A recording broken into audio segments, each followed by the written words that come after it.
So ngayon naman mga kamanok, pag-usapan natin yung mga paraan kung paano natin makukuha ang bultong katawan ng ating mga manok.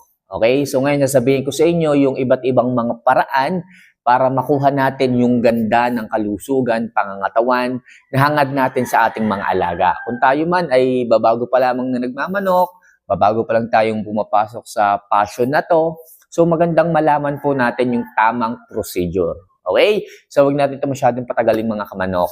So, ano nga ba ang aking mga standards na ginagawa upang makuha yung bultong katawan ng ating mga manok? So, ito mga kamanok, ang aking standards na share ko po sa inyo. So, unang-una, mag-base po kayo sa linyada na inyong aalagaan. Kasi may mga linyada po mga kamanok na bultuhin kaagad yung katawan, meron din naman na mga payatin. So, bahala na po kayong pumili kung ano po ang paborito ninyong linyada. Okay? Pero kung ang napili nyo pong mga linyada is yung mga payatin, kagaya ng mga sweaters, may mga linyada sa sweaters na medyo payatin. Mga kelso, may mga payatin din po sa mga linyada na yan. Okay?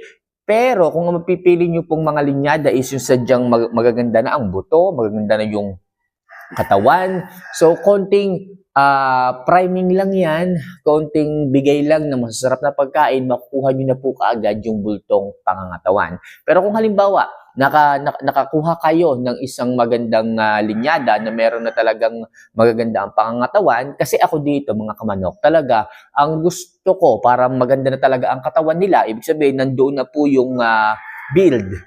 Okay, sabihin natin kahit payat, pero makikita mo yung bone structure nandoon na, gusto ko po dyan is yung mayroong mixture ng oriental. Pag sinabi pong oriental, ito po yung mga Peruvian, mga Asils, Parawakan, okay, Shamo, yan po mga kamanok yung sinasabi kong mga orientals. Yan po talaga ay built-in na sa kanilang katawan yung pagiging maskulado, yung ganda ng bone structure. Kaya lagi ko sinasabi sa inyo, bone structure po kaagad ang inyong titingnan dyan.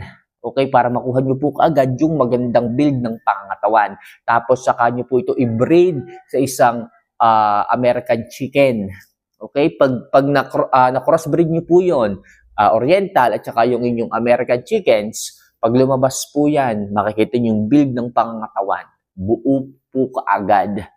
Okay, compact po kaagad. Okay, yan yung isa kong standard. Kailangan yung materyales o kaya yung linyada ay maselect nyo po kaagad yung may magagandang bone structure. So ngayon, pag nakuha nyo na po yung linyada na gusto ninyo na may magandang build ng pangangatawan,